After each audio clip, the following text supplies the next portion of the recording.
Once again, Meredith, we are off the air. Hey, thanks for finding us on YouTube. You know what I just realized? It's called Off the Air, but look what's up here. On air, but it's off. On See air. how it's not on? We need a little Post-it that says Off the Air. So this is our home to talk about things that we, can't talk about on air, or just things that we want to take a little bit more time. It's a little bit more behind-the-scenes topics on here. And this one's really going behind the scenes because we just did a huge event. We do them once a month or sometimes once every other month. They're called Friday Night Dance Parties. They started off very small. Yeah. I mean, like literally a dozen people, and have grown to hundreds and hundreds to the point where, humble brag, there's not too many venues we can fit anymore between parking and the size of the room. Plus, a bunch of the ones we used to have, venues, they closed because of whatever reason. You know how restaurants don't always last forever. Then the pandemic hurt a bunch of the business, too. Yeah, the bar and restaurant industry is brutal to begin with. Yeah. Combine that with everything else. Now, before we go on here with some of the crazy details, this is the best job in the world. Yes. And it is, I mean, imagine your boss pays you to have a beverage and dance and host a 3-hour party on Fridays. And we can only do what we do on air and then in person because of the listeners. But there are some things that I don't think people quite understand that we go through, whether it's on a show with the weird phone calls that we get. We have to sift through and stay positive. Crazy comments on social media that it's like just getting flicked in the forehead over and over. But at this particular dance party Friday night, it's June. We are in Florida. It is hot, right? It's warm. The inside area is closed because we're getting set up. We're testing the speakers, sound checks, getting everybody set up. So listeners are all by the pool at the Tiki Bar eating and drinking. They've crushed the restaurant. It's absolutely full. And we're surrounded. Yes, they are waiting to get in. There's like zero parking left. And this is at, would you want to say 5:30, 5:45? Yep. So we unleash the door. They were like, let them in. It's too hot out there. Let them in. So they all come rushing in, right? Let them in. We let everybody in early. And again, not complaining, but this is just a peek at some of the craziness that happens behind the scenes, because we do it all. I mean, we have a whole crew that helps set up sound and everything. But when it comes to people, it's not just a separated stage. Yeah. It's really interactive. So this particular stage is like 3 or 4 feet off the ground. So people can come up, but they shouldn't. Like, I would never just hop up on a stage if I was at an event. No. People do it all the time. So I'm like into the DJ program that we have because there were some problems. The folders weren't there. There was some update running, and I'm like, if I can't fix this, there's going to be no music. And your battery died out of the gate. Well, I'm like standing there, and I'm like trying to figure it out. The battery dies. It's not plugged in right. It's just people are coming up, and so they're talking to me and taking a long time telling me their stories. And when we have events, people usually rush up to us with a couple complaints. Yeah. No seating. Right out of the gate. Something, whatever. Which, it rolls off your back for the first 20. Or they feel close enough to you that they can talk about, well, my cancer diagnosis or my loved one died. So I'm like stressing over the music. Yeah. Also like, hi, greeting other people. And then and I love that they feel close enough to tell us this, but we're like getting ready to try to have a party. And it's just like, you're just like, all of this bad news and stuff is coming at you. So that's the first hurdle. I think part of that is people, we're there to host and we're working. Yeah. And it's actually, we're working harder than this because there's so many moving parts. And I think people forget they're there to have a good time. They forget we're working. Right. So it's not like, Taylor Swift is up on stage and in between songs, I want to tell you about my mom. She's really sick. Yeah. She can't. Right? So the music, sometimes a song's fading out. Yeah. And someone's like, come here. I want to tell you that my brother's in town.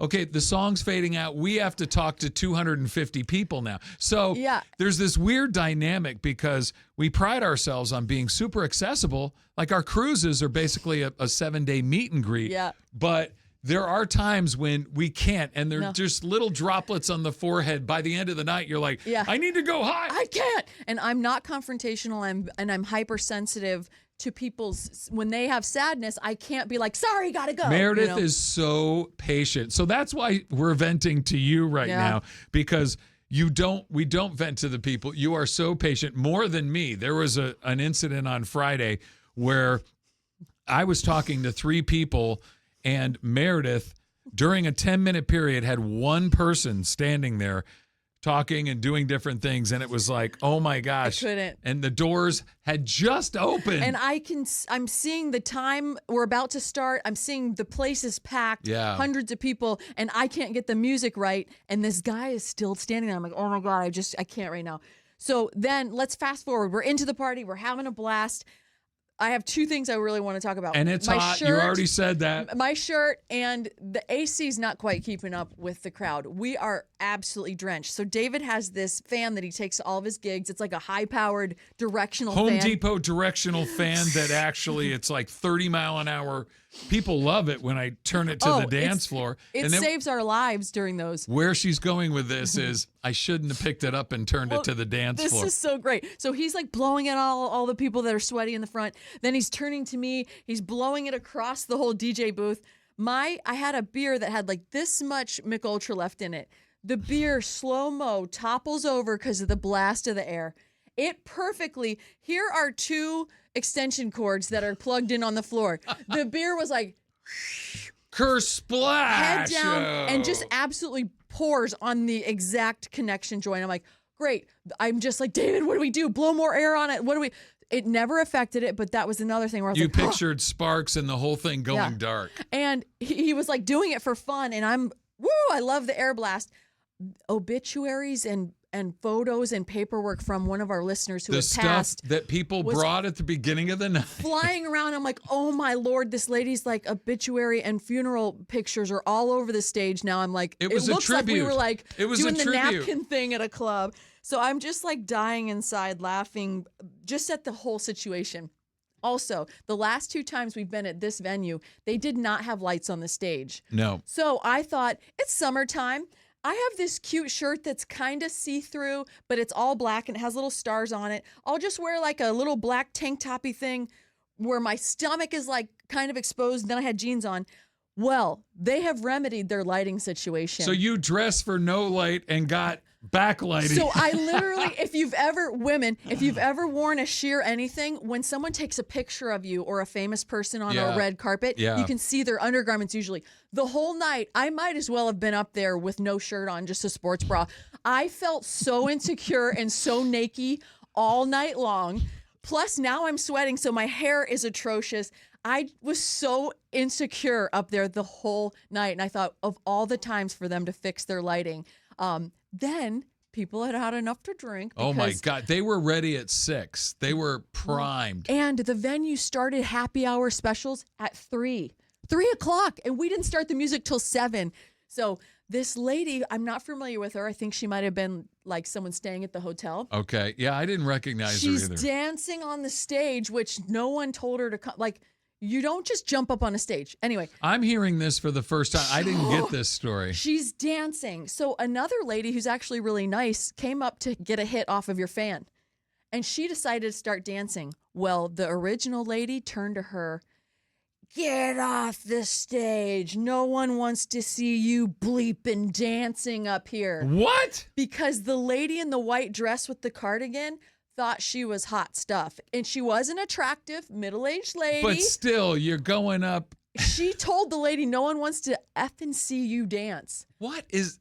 It was Bizarro David, World. So she's dancing, just yelled at that lady. That lady comes over and tells me, I'm like, I know, I saw the whole thing. She's like, what am I going to do? And I'm like, listen, we'll get the lady off the stage, no problem. Just stay off the stage and then no one will come up on the stage. She's like, I'm so sorry. I'm like, no, you're fine. So drunky, hippie, cool lady turns around to me about 2 songs later, David. I'm sitting here DJing. I'm not feeling this effing song. Okay. I'm not feeling this I wish I would have song. I wish I would have heard this. David. Because I have zero tolerance for drunks at the DJ table. Yeah. They're not going to remember it the next day. She would have been booted off the stage so fast. What? Oh, just wait 2 minutes. There'll be another one. And then I went to Frank and I was like, Frank, can you please remove this lady? She's already yelled at another dancer. She like, I'm not feeling this effing song. You're such a better person than me because had I seen her talk to our listener that way, she would have been gone. Yeah. She should have been gone when she first came up, but Yeah. Meredith's way too nice. And we had to do something, and this lady was up there while we started it, and I'm like, Frank, and he was the security. We were going to do the Grease performance where we that's go right. up on front. So we luckily were able to remove her through Frank. But it's just, these are just the little things where I don't ever get in trouble in my real life. So I'm very cognizant that the one time I pop off at a listener will be the time that I lose my job or I went too far or something. So I'm always just like, let someone else handle it. We're so front facing on air that they call us, they come to things. I don't want to be the bad guy on the front line. I will say this.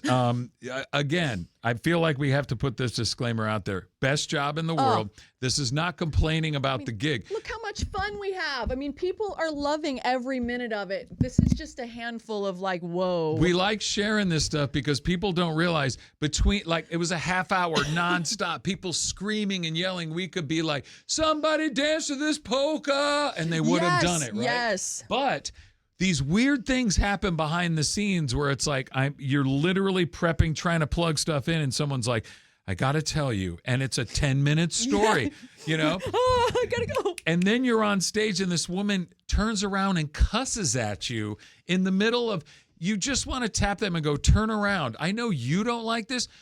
You should have handed her the microphone, stopped the music, and said, could you explain to the people how you feel about this song? She would have been booed out of the hotel. Would I have your permission to do that if it ever happens again? I've done that before. No, you haven't. Did it work? I was at a gig. It wasn't a dance party. But music was playing. Everybody was having fun. And this person came up and was rudely said, turn it down.